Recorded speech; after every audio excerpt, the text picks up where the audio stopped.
Welcome back students. तो आज हम एक और केस स्टडी देखेंगे इनकम अप्रोच। सिंस हमने एग्जांपल्स देख लिए हैं, सारे कॉन्सेप्ट्स क्लियर कर लिए हैं, तो हम आज जो केस स्टडीज है हम उसमें कोशिश करते हैं कि मल्टीपल कॉन्सेप्ट्स को अप्लाई करें ताकि थोड़ा टफनेस लेवल इंक्रीज हो जाए और आप उसको रियलिस्टिक एग्जाम में जो आने वाली केस स्टडीज हैं उसके ही पैटर्न पे आपको हम यहाँ पे केस स्टडीज दिखा रहे हैं।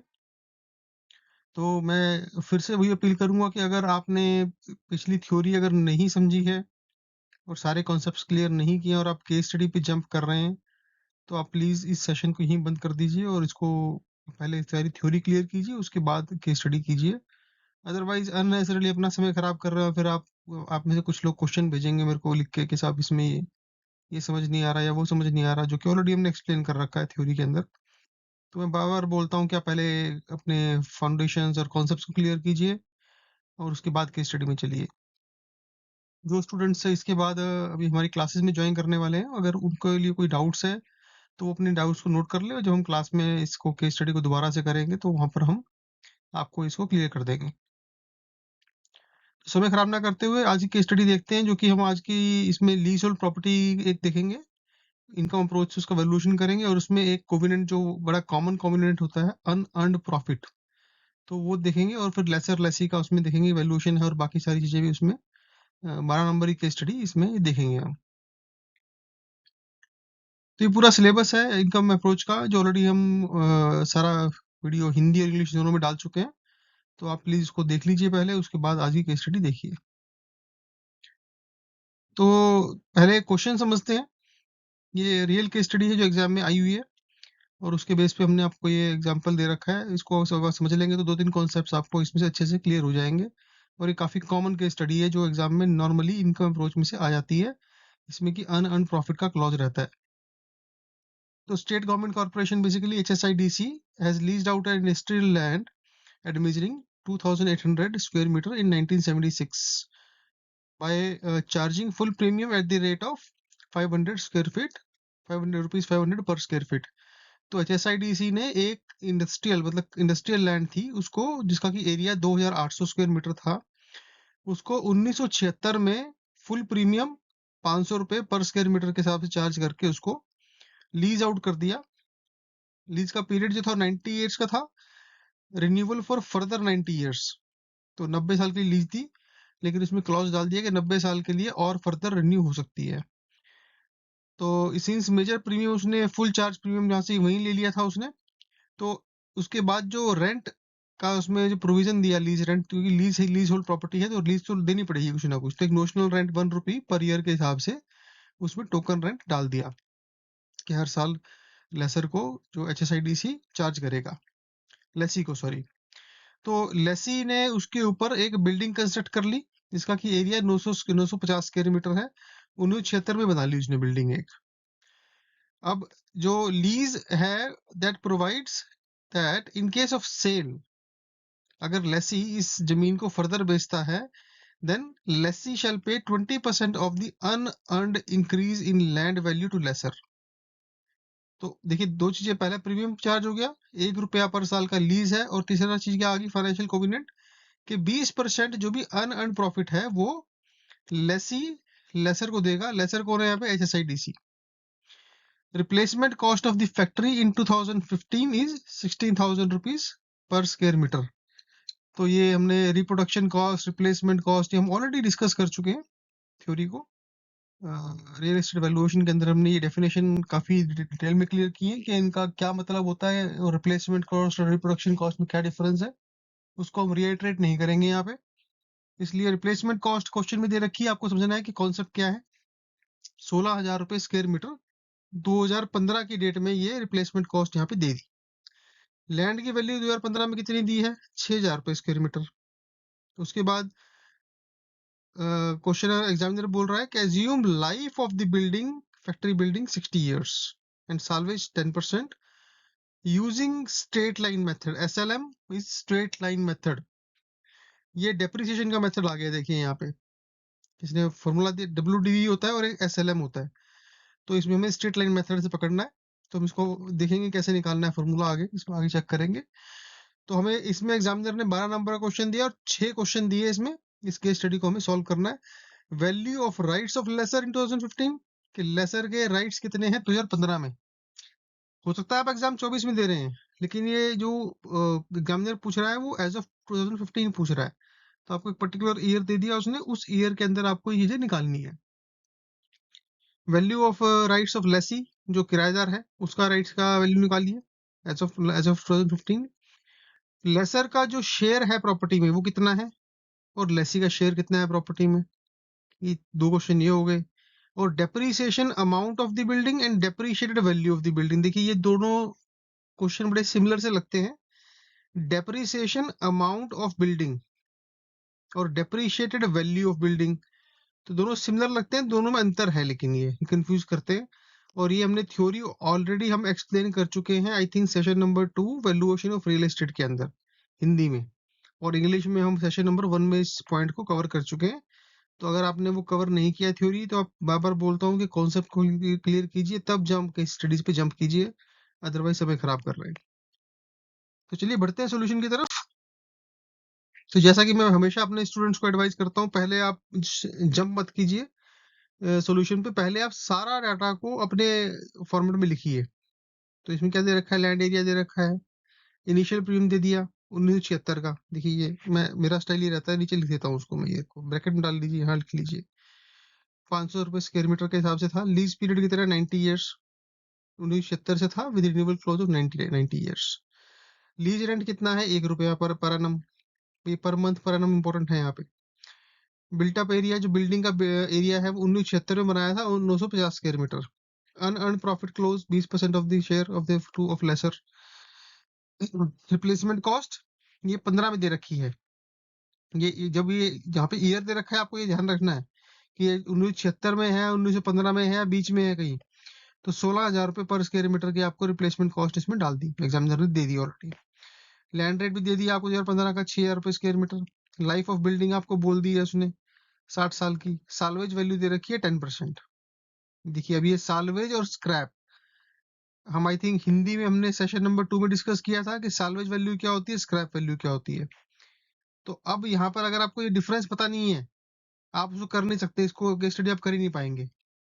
तो जो बहुत सारे, कुछ लोग मैंने सुना है कि कुछ लोग बोलते हैं कुछ भी किसी भी ऑर्डर में पढ़ लीजिए आप। एक फेल होने का, एक जो मैंने हमने डाला है वीडियो के 10 में से जो टॉप 10 मिस्टेक स्टूडेंट्स करते हैं कि क्यों फेल करते हैं, उसमें से एक मिस्टेक ये भी है कि आपका ऑर्डर आपका सही नहीं है पढ़ने का। तो अगर आप सही ऑर्डर में सारे टॉपिक्स को पढ़ेंगे तो आपके जो कॉन्सेप्ट्स हैं वो ऑर्डर में क्लियर होते चले जाएंगे, और आपके लिए बड़ा इजी हो जाएगा, स्मूथ हो जाएगा ये पढ़ना। तो इसलिए हम बोलते हैं पहले आपने सार्वेज और स्क्रैप हमने वहां पे क्लियर किया था, इसलिए यहाँ पे उसको अप्लाई कर रहे हैं कॉन्सेप्ट। और ये चीजें हमें निकालनी है, value of lessor interest, value of lessee interest, percentage share in property of lessor, percentage share in property for lessee, depreciation amount and depreciated value. तो अब यहाँ पर आप प्लीज इसको वीडियो को पॉज कीजिए, इस क्वेश्चन को अपने आप से सॉल्व करने का पहले प्रयास कीजिए। जब आप इसको सॉल्व कर लें तो नेक्स्ट स्लाइड पे मूव करके अपने आंसर को नेक्स्ट आंसर से कंपेयर कीजिए। फिर आप देखिए आपने क्या गलती करी है, कहाँ पर मिस हुआ है, और उससे आप समझेंगे। राइट, जब ये हो जाएगा उसके बाद हम एक्सेल भी, इसके बाद एक्सेल से भी इस क्वेश्चन को सॉल्व करेंगे। तो अब यहाँ पर मैं ये अज्यूम कर रहा हूँ कि आपने इसको पॉज कर लिया है, अपना सॉल्यूशन कर लिया, तो आगे बढ़ रहे हैं। देखिए इसमें कुछ कॉन्सेप्ट्स हैं जो मैं आपको दोबारा से, इसमें जो जो कॉन्सेप्ट्स की एप्लीकेशन है इस केस स्टडी, वो हम बता रहे हैं आपको। लेसर इंटरेस्ट क्या क्या है इसमें, देखिए 3 चीजें हैं। लेसर का जो जो HSIDC है उसका इंटरेस्ट हमें निकालना है। तो उसके 3 एरियाज ऑफ इंटरेस्ट हैं। Number 1, right to reversion of land. Reversion of land की हम बात पहले कई बार कर चुके हैं, हम आज इस कॉन्सेप्ट को दोबारा से नहीं बोलेंगे। क्या है ये कॉन्सेप्ट, हम multiple times with multiple examples को क्लियर कर चुके हैं, इसके हमने एग्जांपल्स भी सॉल्व करे हैं पीछे। तो since land is given for 90 years with renewal clause of 90 years, the lease is considered to be perpetual।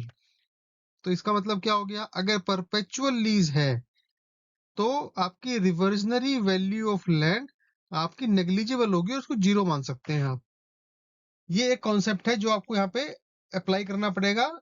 90 years they रखा है, परपेचुअल लीज नहीं लिखी इसने, लेकिन 90 परपेचुअल की जगह उसने लिख दिया 90 साल प्लस 90 साल का रिन्यूअल, तो 180 साल हो गए।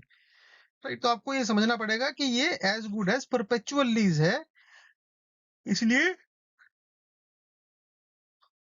Sorry, reversionary value of land is 0। But अगर ये यहाँ पर 40 साल होता, 30 साल होता, तो रिवर्सनरी वैल्यू ऑफ लैंड भी इसमें वैल्यू हमें निकालनी पड़ती। बट इस पर्टिकुलर केस स्टडी में जब इसने लीज पीरियड बोल दिया इतना लंबा, तो हम उसको मानेंगे परपेचुअल। तो रिवर्सनरी लैंड HSIDC के लिए इसको नेग्लिजिबल मान के 0 बढ़ जाएंगे आगे। अब सेकंड क्या है, capitalised value of lease rent. तो उसने 1 रुपया का रेंट, जो रेंट उसको हर साल मिलना है HSIDC को, 90 ईयर्स के लिए मिलेगा 1 रुपया, और उसके बाद फिर रिन्यूअल होगा।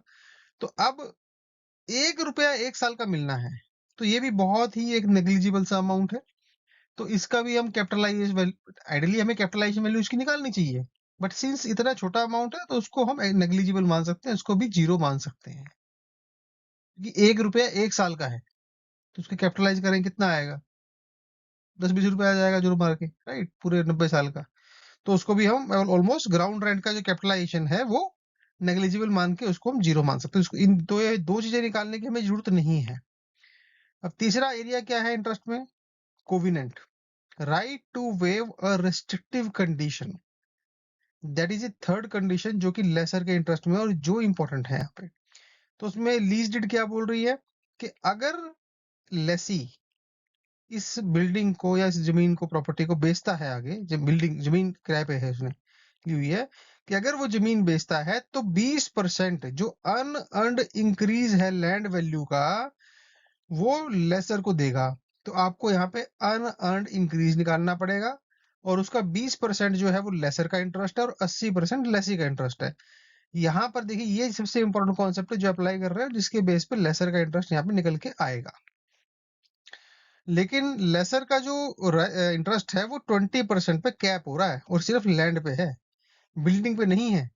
ये आपने ध्यान रखना है कि बिल्डिंग, इसमें क्वेश्चन में लिखा है कि building is constructed by lessee, किराएदार ने बिल्डिंग अपनी खुद बनाई थी, लेसर ने खाली जमीन किराए पे दी है, इसलिए जमीन की जो वैल्यू है उसका 20% के ऊपर कैप लगा के अन प्रॉफिट निकालना है, और वो पूरी वैल्यू पे नहीं है, अन प्रॉफिट हम निकालेंगे आगे इसको। तो उसके बेसिस पे आपने ये निकालना है। तो अब देखिए सोल्यूशन की तरफ बढ़ते हैं। तो लैंड प्रीमियम कितना है, बेसिकली 2800 स्क्वायर मीटर की आपकी जमीन है जो क्वेश्चन में दे रखी है, और 500 स्क्वायर मीटर का आपने जो 1976 में दिया था लैंड प्रीमियम, जो HSIDC ने चार्ज किया था लेसी को, मतलब किराएदार को, उस समय 1976 में वो था 28,000 रुपए, 2800 स्क्वायर मीटर मल्टीप्लाई बाय 500 रुपए पर स्क्वायर मीटर। तो 14 लाख रुपए का प्रीमियम HSIDC ऑलरेडी चार्ज कर चुका है, काइंड ऑफ। उसके बाद लैंड वैल्यू 2015 में कितनी है, 2800 स्क्वायर मीटर लैंड सेम है, लैंड एरिया, लेकिन उसका वैल्यू बढ़ गई 6,000 रुपए स्क्वायर मीटर। तो कितनी होगी, 1,68,00,000 रुपए।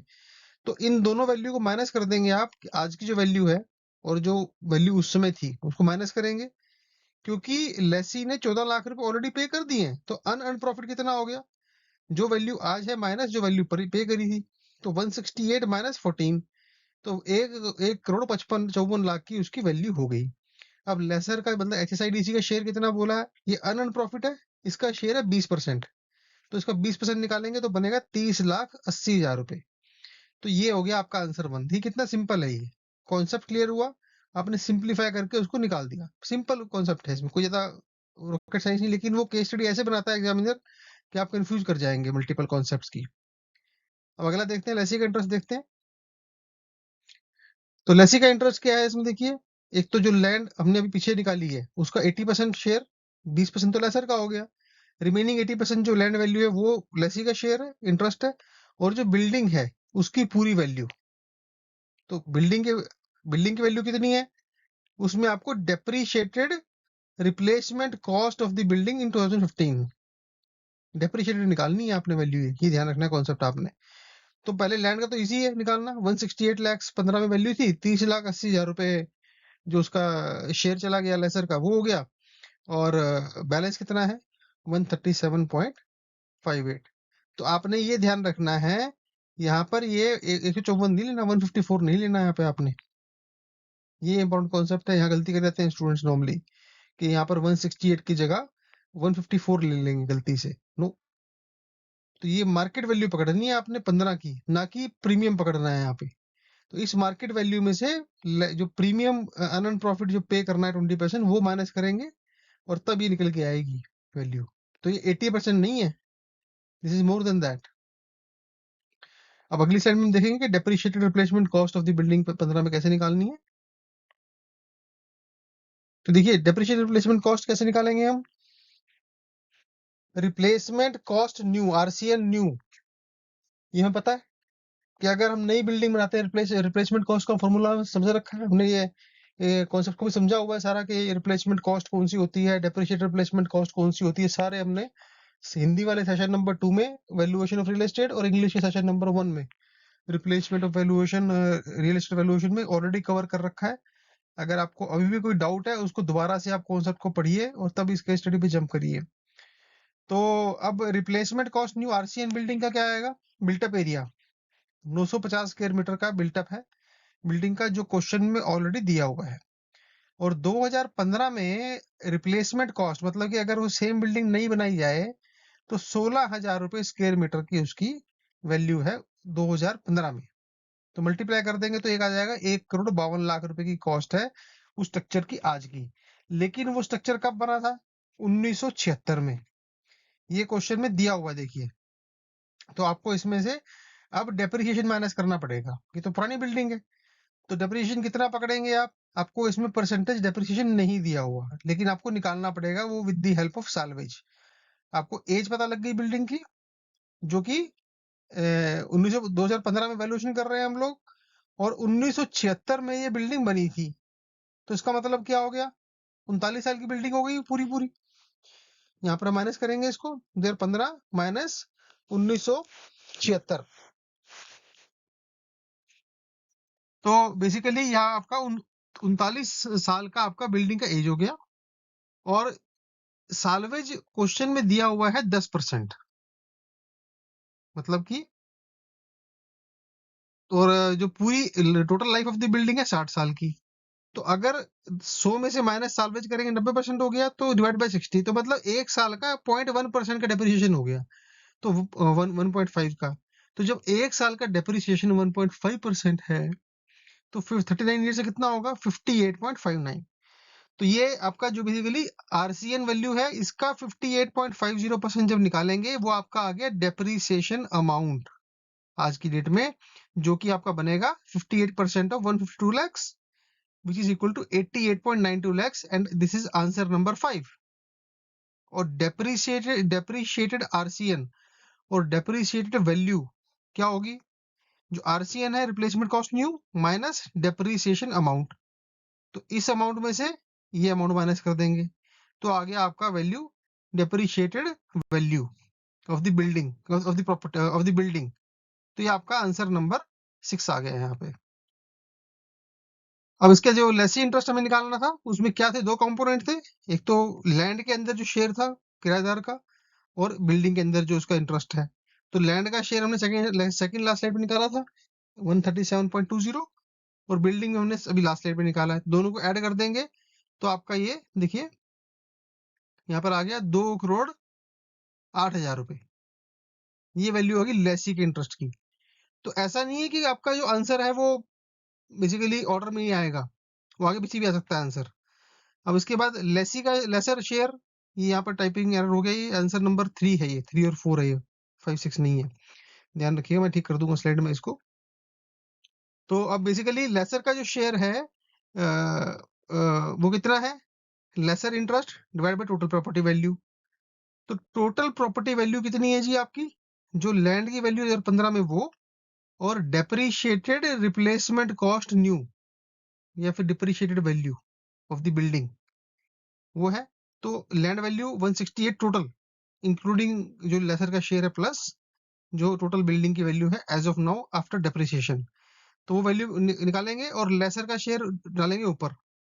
तो 30,80,000 रुपए divide by total value of the building and land, ये बनता है आपका 13%, और लेसी का इंटरेस्ट माइनस कर देंगे 100 में से, तो वो आपका किराएदार का इंटरेस्ट है। रिमेनिंग इंटरेस्ट जो है वो लेसी का इंटरेस्ट है। तो देखिए आपने बेसिकली 2 कॉन्सेप्ट ही निकाले और 2 कॉन्सेप्ट के बेस पे आपने 6 के 6 आंसर खटाखट सॉल्व कर दिए। अब इसको हम क्वेश्चन को एक्सेल शीट की फॉर्म से सॉल्व करने का अगले स्लाइड में प्रयास करेंगे। चलिए अब इसी केस स्टडी को हम एक्सेल शीट की फॉर्म में समझने का कोशिश करते हैं। तो एक बार दोबारा से हम क्वेश्चन देख लेते हैं एक बार। ये क्वेश्चन है और हमने डाटा ऑलरेडी लिखा हुआ है, तो इसी डाटा को हम थोड़ा सा समय बचाने के लिए, तो ऑलरेडी हमने यहाँ पर डाटा लिखा हुआ है, इसी को कॉपी कर लेते हैं। देखते हैं अगर कॉपी हो जाता है तो। अ, नहीं ये हो नहीं रहा, देखिए इसको टाइप करना पड़ेगा जी हमें। वो लैंड एरिया,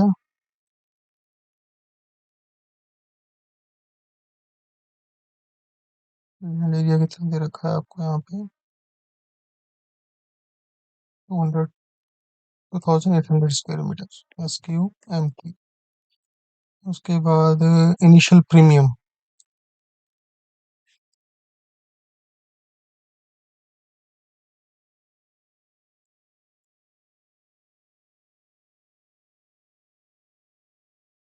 ये आपका है 500 रुपये square metre,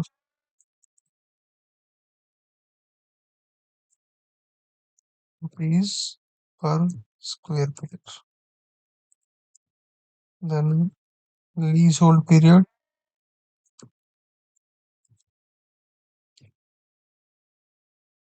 90 years from 1976, renewable renewal allowed for another 90 years.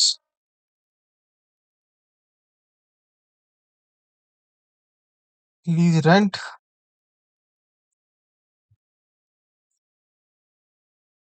1 rupees per year. उसके बाद बिल्टअप एरिया, जो बिल्डिंग फैक्ट्री बिल्डिंग बनी थी 1976 में, उसका बिल्टअप एरिया दे रखा है और एज भी बोल दी उसने, देखिए यहाँ पे 950 स्क्वायर मीटर, तो 1976 में बिल्डिंग बनी थी। SQMT स्क्वायर मीटर यूनिट्स हैं उसके। कभी कभी केस स्टडी में कुछ कुछ आइटम स्क्वायर मीटर में रहेंगी, स्क्वायर फीट में रहेंगी, तो आपको वो निकालने को मल्टीप्लाई करके ठीक करना पड़ेगा उसको। कभी कभार होता है कॉम्प्लेक्सिटी इंक्रीज करने के लिए। तो ये unearned profit 20% of share of lessor, 20% किसका शेयर है, लेसर का, लेसर शेयर। तो ये बेसिकली यहाँ पे ध्यान रखना है, ऑफ लैंड ओनली, लैंड का ही है सिर्फ, लेसर बिल्डिंग नहीं है। रिप्लेसमेंट कॉस्ट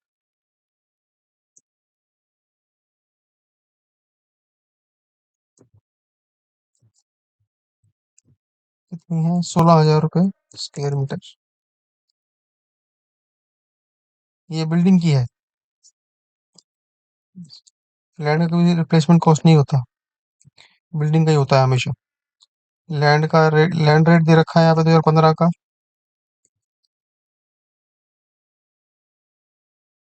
कितना है रेट, 6,000 रुपये, rupees per square metre. Land rate हो गया आपका। बिल्डिंग की लाइफ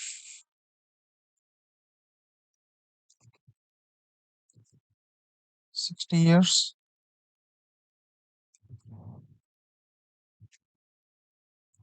टोटल बिल्डिंग की लाइफ 60 साल है। साल्वेज,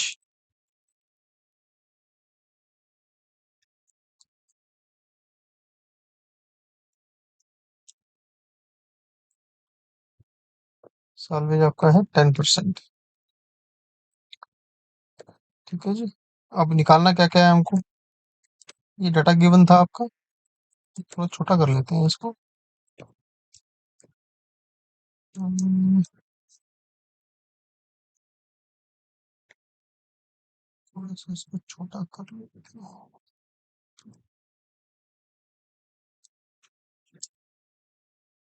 थोड़ा छोटा हो गया, देखिए थोड़ा समझ में आ रहा है अभी। ये हमारा है डाटा गिवन। पहले एक्सेल में आप हमेशा ये नोट कर लीजिए डाटा क्या क्या दे रखा है।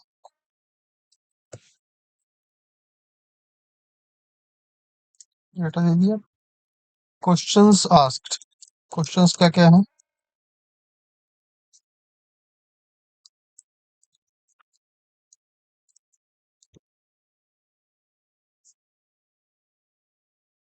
Value of lessor interest, value of lessee interest, फिर लेसर का percentage share in property,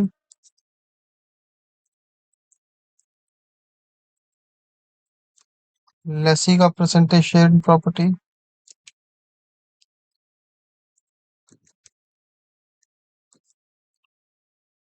then depreciation amount,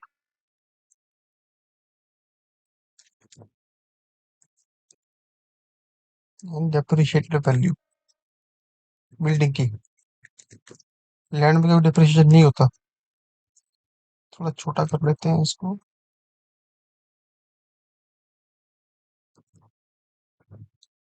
चलो, ये हो गया। अब इसको करते हैं हम सॉल्व। तो अब देखिए, पहले हमने क्या निकाला था? Land premium. तो लैंड प्रीमियम निकालेंगे पहले, जो 1976 में दिया था उसने। ब्रैकेट में डाल दीजिए 197676। ये आपकी वैल्यू आ गई। तो उसने कितना प्रीमियम दिया था 1976 में? बेसिकली इक्वल टू 500 रुपये पर स्क्वायर मीटर आपका एरिया रेट था, जो HSIDC को दिया था उसने। और लैंड वैल्यू, लैंड एरिया कितना है आपका? यहाँ पर जो क्वेश्चन में दिया हुआ है 2800 स्क्वायर मीटर। तो देखिए, ये आपकी वैल्यू आ गई। इसको जरा हम थोड़ा सिंप्लीफाई कर लेते हैं। यहाँ पे 14 लाख रुपए, ये लैंड प्रीमियम आ गया आपका 1976 का। अब नेक्स्ट क्या निकाला था हमने यहाँ पे क्वेश्चन में?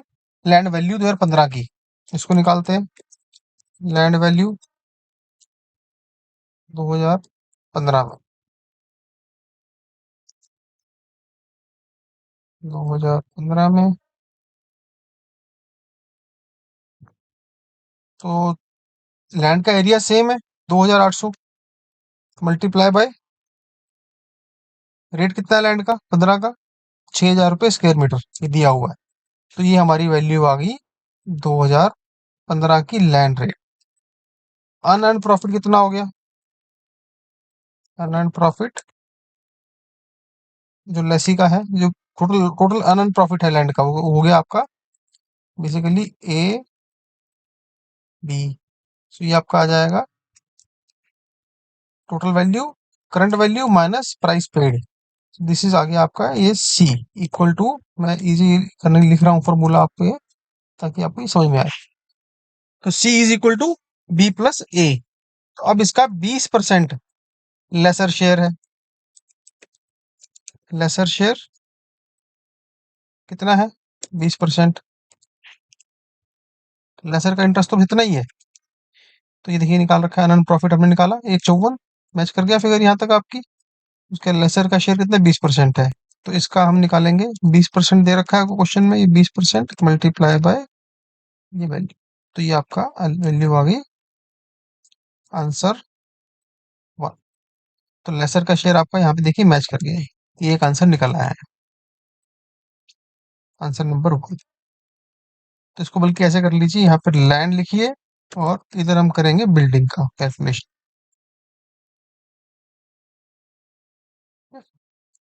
ऐसे इसको करिए। केस स्टडी में जब भी आपको ये बने, तो लैंड को पकड़ लीजिए लेफ्ट साइड में और बिल्डिंग का कैलकुलेशन कीजिए राइट साइड में। तो अब जो लेसी का इंटरेस्ट है, लेसर का शेयर आ गया इतना। अब लेसी, लेसर का शेयर और कुछ कुछ है नहीं इसके अलावा। लेसी शेयर ऑफ लैंड, क्योंकि लेसी का बिल्डिंग के अंदर भी वो एरिया है। लेसी शेयर ऑफ लैंड, ये आपका है 80%। जो रिमेनिंग पोर्शन है वो कितना है? अब यहाँ 80% नहीं है, देखिए ये आपको ध्यान रखना है। इसमें यही कंफ्यूजन करते हैं लोग। नॉर्मली अगर आपने 80% पकड़ लिया है इसको, मान लीजिए, तो कितना बना? ऐसे देखने में लगता है 80% है, बट 80% नहीं है वो। तो आपने जो करंट वैल्यू है ये माइनस प्रॉफिट, ये जो जो पैसा चला गया लेसर को, ये आपका इसमें है अमाउंट बेसिकली। ये D is equal to B minus C. तो ये आपने ध्यान रखनी है बात, लैंड लेसी का शेयर यहाँ पे 80% नहीं है। ये करंट मार्केट वैल्यू माइनस जो पैसा जो उसका शेयर है लेसर का, वो वैल्यू आएगी यहाँ पे। इसको हम आगे ऐड करेंगे टोटल लेसी का शेयर। अब बिल्डिंग की वैल्यू निकालते हैं इसके बाद। देखिए ये मैच कर रहा है 137.20, यहाँ तक हम सही चल रहे हैं।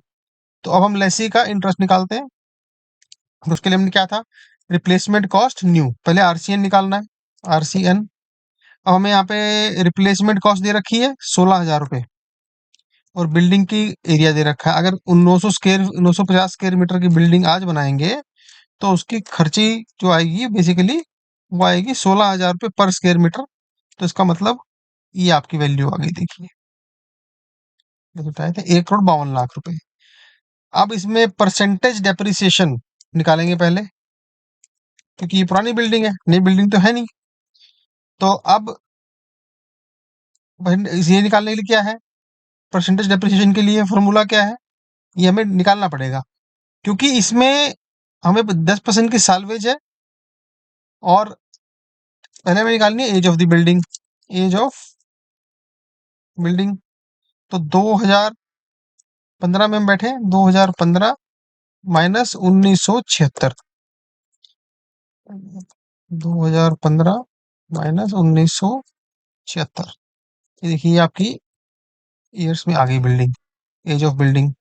अब एनुअल परसेंटेज डेप्रिसिएशन कितना है, एक साल का डेप्रिसिएशन परसेंटेज वाइज कितना है बिल्डिंग का, वो निकालेंगे पहले। एनुअल परसेंटेज डेप्रिसिएशन, तो वो निकालने का फॉर्मूला क्या है, पूरे बिल्डिंग का डेप्रिसिएशन है 100%, 100% माइनस साल्वेज दे दी आपको 10% की यहाँ पे, ठीक है, divide by age of the building कितनी है, life of the building 60 years. तो 60 साल में पूरी बिल्डिंग डेप्रिशिएट कर जाएगी आपकी ये।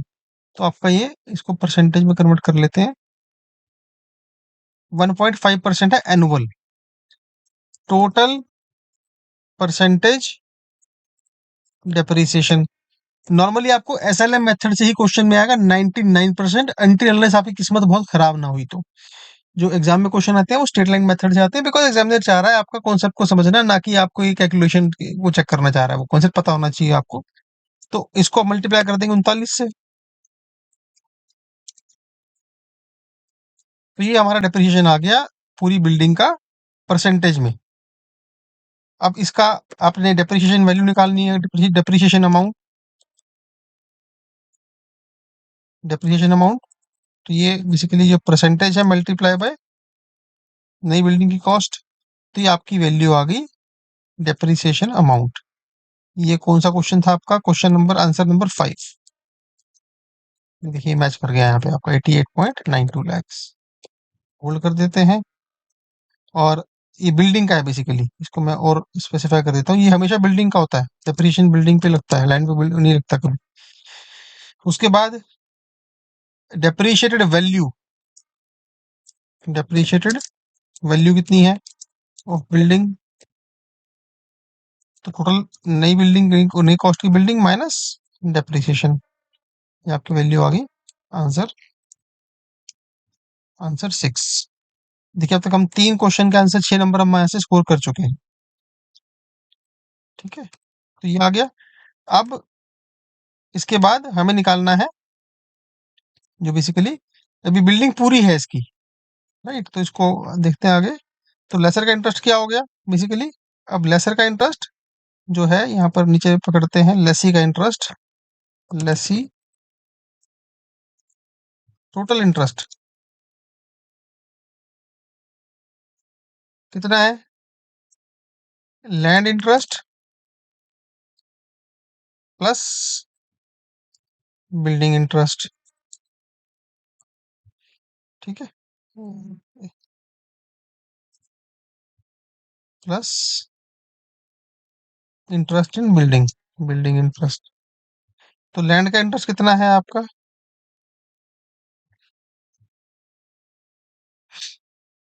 लैंड का इंटरेस्ट आपका है ये ये वैल्यू आ रही है यहाँ पे, तो इसको अगर हम ऐड कर देंगे यहाँ पे,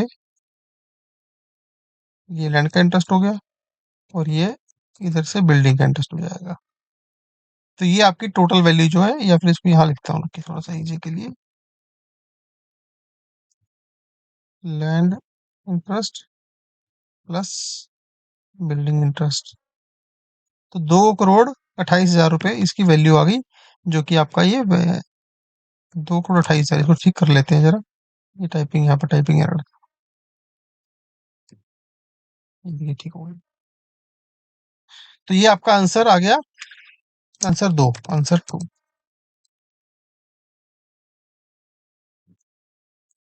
अब तीसरा चौथा क्वेश्चन क्या पूछा है उसने, परसेंटेज लेसर इंटरेस्ट। तो टोटल बिल्डिंग की वैल्यू कितनी है आज की डेट में, टोटल बिल्डिंग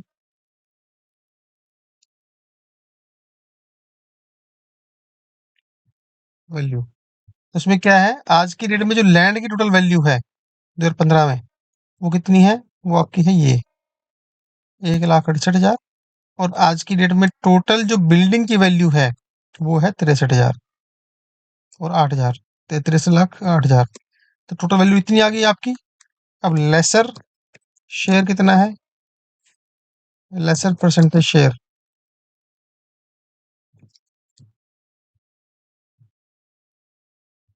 ये लेसर का शेयर आ गया था 30,08,000 डिवाइड बाय, या तो ये 13%, 13.2 डेसिमल तक निकालिए आप इसको, आंसर 3। ये आपका आ गया आंसर 3। और लेसी शेयर परसेंटेज, ये कितना है, 100 माइनस लेसर का शेयर, इसको जरा डेसिमल कम कर देते हैं इसको,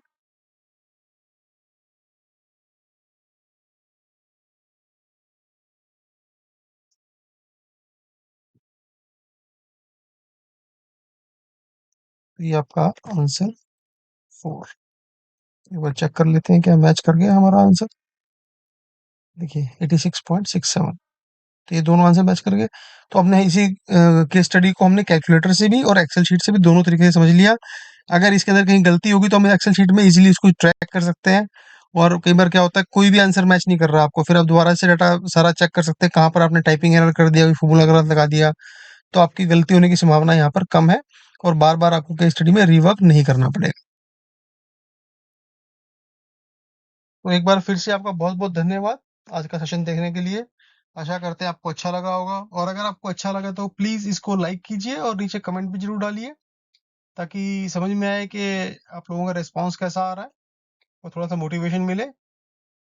इसके साथ ही अगर आपने चैनल को सब्सक्राइब नहीं किया तो सब्सक्राइब करके बेल आइकन क्लिक कर लीजिए, ताकि नेक्स्ट नोटिफिकेशन चालू होते आते ही आपको नेक्स्ट वीडियो अपलोड होते ही आपको नोटिफिकेशन आ जाए। और अब हम जो है हमने अब लाइव सेशन भी स्टार्ट कर दिए हैं। एक हमने लाइव सेशन किया है कल 2 दिन पहले। तो हम कोशिश करेंगे कि जो क्वेश्चन आंसर्स हैं कुछ कुछ पीरियड के बाद हम लाइव सेशंस भी करें स्टूडेंट्स के साथ, ताकि 1-to-1 मीटिंग करके उनके जो क्वेरीज हैं ऑन द स्पॉट क्लियर किए जाएं। उसका भी मैं प्रयास कर रहा हूँ थोड़ा समय निकाल के। आई डोंट नो कितना फ्रिक्वेंसी पे कर पाएंगे। तो इस सेशन को बंद करते हैं और अभी हम इसके बाद जो नेक्स्ट सेशन करेंगे हम एक केस स्टडी और करेंगे। उसके अंदर हम रेंट कंट्रोल एक्ट और सिंकिंग फंड की एप्लीकेशन देखेंगे कि इनकम अप्रोच से कैसे वो multiple concept sinking fund rent control act अगर लगा देते हैं तो उस तरह की बड़ी कॉम्प्लिकेटेड सी केस स्टडी है, और उसको हम एक्सेल शीट से और फॉर्मूला से दोनों से देखेंगे, विदाउट एक्सेल और एक्सेल दोनों तरह से देखेंगे और मल्टीपल कॉन्सेप्ट लगेंगे। तो अच्छी केस स्टडी है, तो बने रहिए चैनल के साथ। और कल जो है हम most likely next case study या फिर परसों उसको डालेंगे। कल शायद इंग्लिश में डालेंगे और परसों उसके हिंदी में डालेंगे। धन्यवाद, मिलते हैं जल्दी नेक्स्ट वीडियो में। Thank you.